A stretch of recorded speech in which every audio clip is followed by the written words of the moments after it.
because I realized that what was living behind that boy's eyes was purely and simply evil.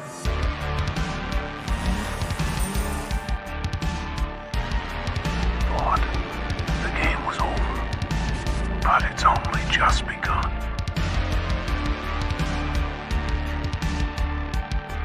Bullets of Massacre were known as safe, guys. So I just got out of the theater last night, a couple nights ago, depending on when you're watching this. So this is a spoiler review for In a Violent Nature. Okay. Now, I'm going to go through the positives, the negatives, and I got to say, this was a very good movie. Okay. It was different. And yes, there are some things that are great about it, and there's some things that they could have done a little bit more on, but it was solid. Is it rewatchable? Don't know for that fact. I might watch it another time. Maybe when it comes back on Shudder, I'll watch it. But you're getting gore. You're getting a killer that is so interesting, in my opinion. Okay, so the movie really starts out, and I love the beginning of the film where there's like this shattered little halfway house cabin that doesn't even look like a cabin, and it just pans to like this one camera angle. And this is like a positive and a negative, because I feel like the camera angles in here are just like, some of them are just way too long. Like they need to take some different shots to make the movement or the momentum of a scene go a little bit quicker at times. But the beginning where the killer rises out of the ground after these two kids went into the woods, they stole this gold medallion that pretty much belonged to the killer, that the mother gave to him as a child. And you know, they take it, and he pretty much just rises from the ground, you know. And I thought he looked amazing in the film. I thought, you know, you actually saw his face, and this reminded me of Friday the 13th so much in a lot of ways, and what they can actually do with an actual film, or the Crystal Lake series, whatever they're doing. They really need to take notes from this film, because I thought there was a lot of aspects to this that they can really use, and that's why I actually like this film a lot. Thought he looked amazing. I really, really liked the whole point of view of the killer and following him with the camera. I thought that was one of the most interesting things to this film, because we really don't see that. Usually we put more focus on the main characters, which the characters are like an upgraded camp counselors version. They're not really camp counselors, but it's like an upgraded modern camp counselor version of what they were in the old movies. But, you know, they weren't as not as dumb, but they were still dumb, you know, in a lot of ways. So you didn't really care for any of the characters. You didn't want anybody to survive. So I'm just going to say that towards this film. But when you're following the killer through the woods, and yes, there's a lot of walking in this movie. When I talk about the camera angles to this movie, and like sometimes you want to have more momentum towards the scene, like the killer will he'll be in a house and he'll walk from one end of the room to the other, and you're watching every single step. There's no second shot there's no really second shot to it at all, and I think that kind of takes momentum out of the scene in a lot of ways. But it's a positive, because then you really like observe what's going on. It's like it's a mixed feeling I have with it, because it's like good, but it's bad. It's good because they can use it. It's bad because they use it all the time. But those scenes where he's walking in the woods, it sometimes it gets a little draggy. At times it gets a little draggy where you just see him walk and walk and walk and walk. And I gotta say this, the sound quality is fantastic. The woods, you're hearing noises in the woods.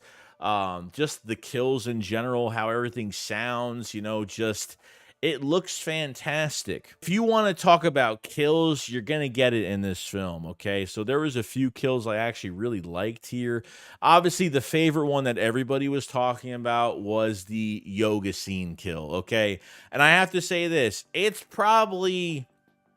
got to say, it's probably a top 5 kill that I have ever seen on film, and it was pretty damn nasty, I gotta say. And when you think kills are done, they're not done at all. And this killer just keeps on killing and killing and killing. Okay, so you had this yoga scene kill where he walks up to this girl, she turns around, she screams, she's on this like cliff, so she can't even jump down. He sticks, you know, he has these hook chains, a hook on each side and each hand connected to a chain. He like stabs her with one, and then he sticks one on her head. Then he turns her around and literally he pulls her head down through her stomach, outside the back of her back. I mean, in reverse. They show her spinal cord breaking because her head is going all the way down. It was insane. And her head is inside through the back of her inner stomach, through her back, and she looks like a pretzel, and he like kicks her down the hill. I mean, it was pretty impressive. I gotta say, I was like, whoa. And it's crazy because it's like one shot, like one camera angle for a long time. So as he hits her, like the camera angle doesn't even change. So it looks more realistic when it's in that angle, which is absolutely nuts. Now you had the Jason-esque type kill where a guy was like standing in front of a tree. He goes behind with the machete through his mouth, has a machete in his mouth, and he's just pulling as hard as he can while his mouth is just bleeding with his mouth, the machete cutting his mouth open. So I thought that was pretty cool.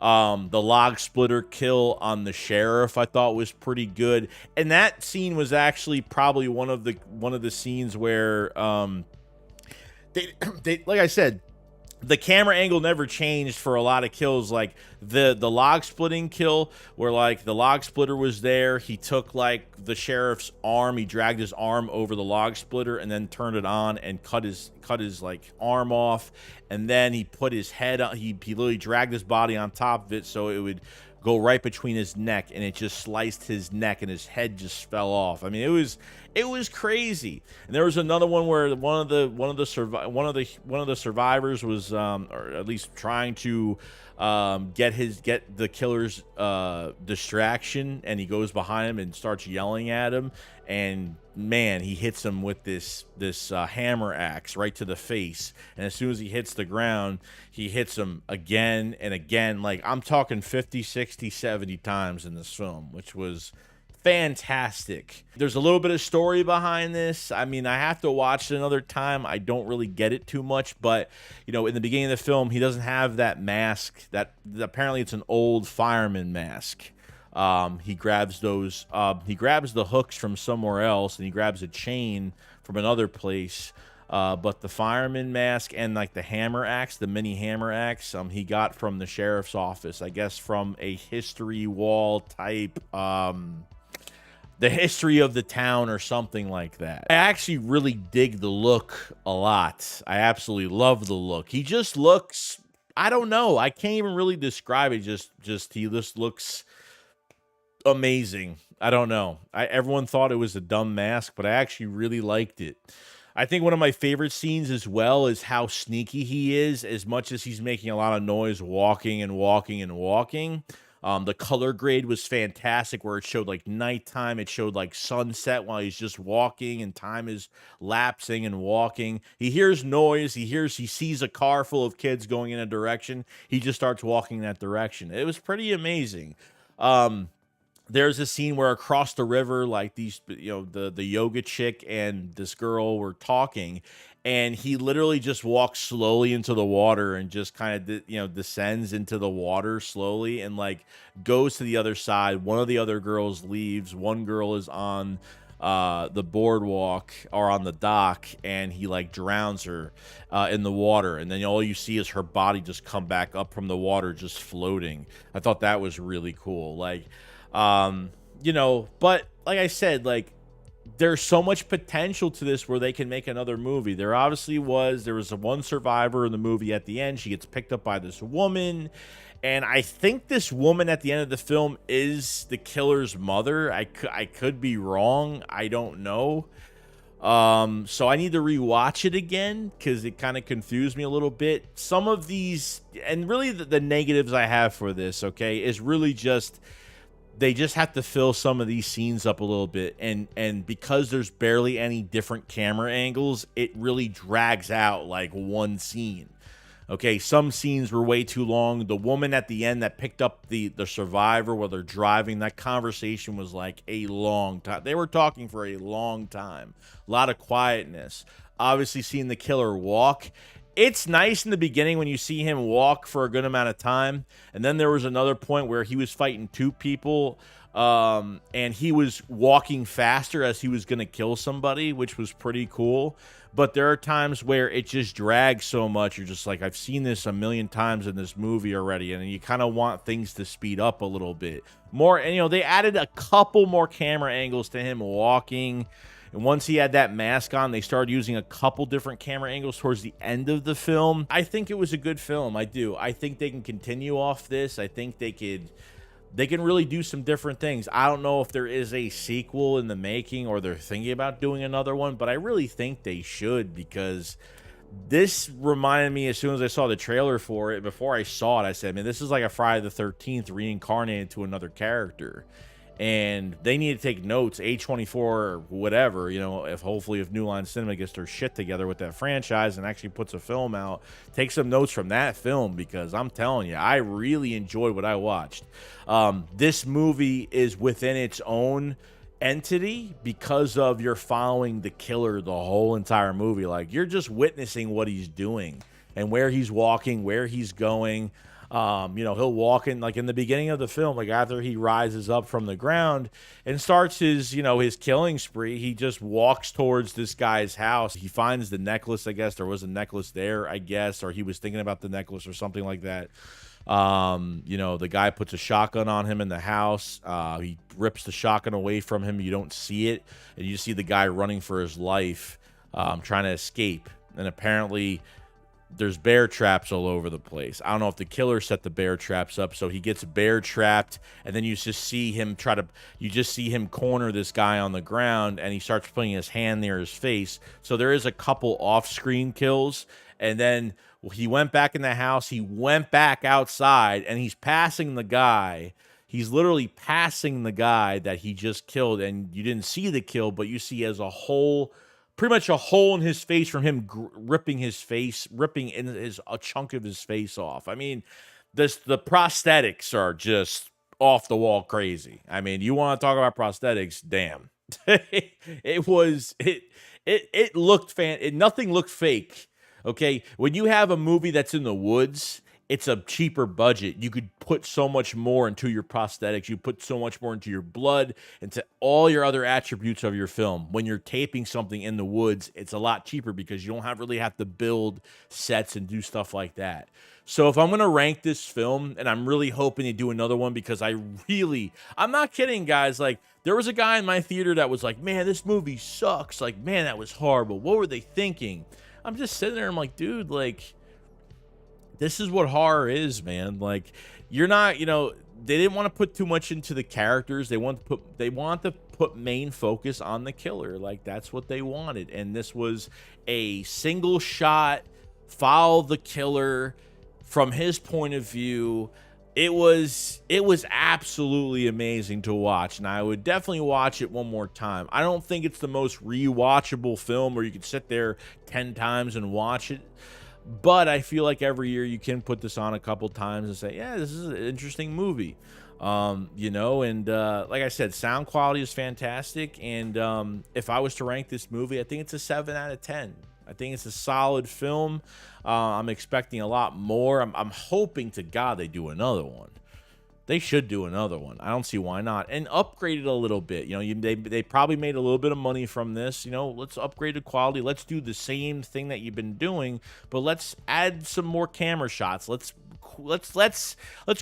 quicken these scenes up a little bit, because sometimes, like I said, it's a little draggy. It's a little, when you see the guy walking, it's in the beginning, it's great, and then when he's doing it so much, you're like, all right, you know, you kind of turn towards the person next to you in the theater, and you're like, well, he's walking again. We're gonna see a billion times, you know, different walking shots of him. So that's all I gotta say. So from that aspect, I think it's great. I love the idea of it. That's why it's so different. That's why it separates itself from other things, which is fantastic. Gnarly kills. The ending wasn't great for me. I didn't really like the ending too much, but I think it's more of a cliffhanger than an actual ending. So I guess it's keeping it open for another film. That's what I'm trying. You know, the girl stares off into the woods while, you know, she got hurt. Her ankle got caught in a bear trap, or she was stabbed. I think she tripped and she fell on something, and I think a stick went through her ankle or something. So this woman went to the passenger side. Let me help you. After driving and talking for 50 minutes during the film, because it was a long conversation. It was way too long.